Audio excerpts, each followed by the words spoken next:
আছে সকলোৱে? মই ছট পূজা চাব আহিছোঁ। আজিৰ পৰা যিহেতু ষ্টাৰ্ট হৈছে আৰু অহাকালি ৰাতিপুৱা হ'ব, উঠিব নহয়, তাৰ কাৰণে আজি চাব আহিছোঁ। মানে এতিয়া মানুহবোৰ গ'লে অলপ মানে আছে, ডেক'ৰেশ্যন অলপ দেখাই আছোঁ দেই, ধুনীয়া হয়। এইফালে চাব পাৰে, ডেক'ৰেশ্যন বহুত ধুনীয়া সজাইছে। এইফালে আমাৰ জুবিনদাৰ লাগিবই যিকোনো অকেশ্যন পাতিলেও। আৰু অলপ আগত চাবলৈ গৈ আছোঁ কেনেকুৱা বনাইছে, ভাল লাগি আছে।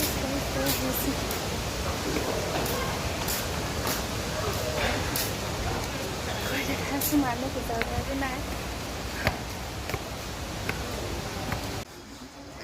এইফালে চাহ পাৰে সৰু সৰুকৈ ঘৰো বনাই থৈ দিছে, যিহেতু ইয়াতে ৰাতি থাকিব। আকৌ ৰাতিপুৱা 3টাৰ পৰা ষ্টাৰ্ট, যিহেতু পূজা হৈ যাব, তাৰ কাৰণে ইয়াতে থাকিব, বনাই থৈ দিছে। এতিয়া মানুহ নাই, এতিয়া সন্ধিয়া মই পূজা কৰি গ'ল, মই অহাত দেৰি হ'ল, সেইকাৰণে এতিয়া পূৰা খালী।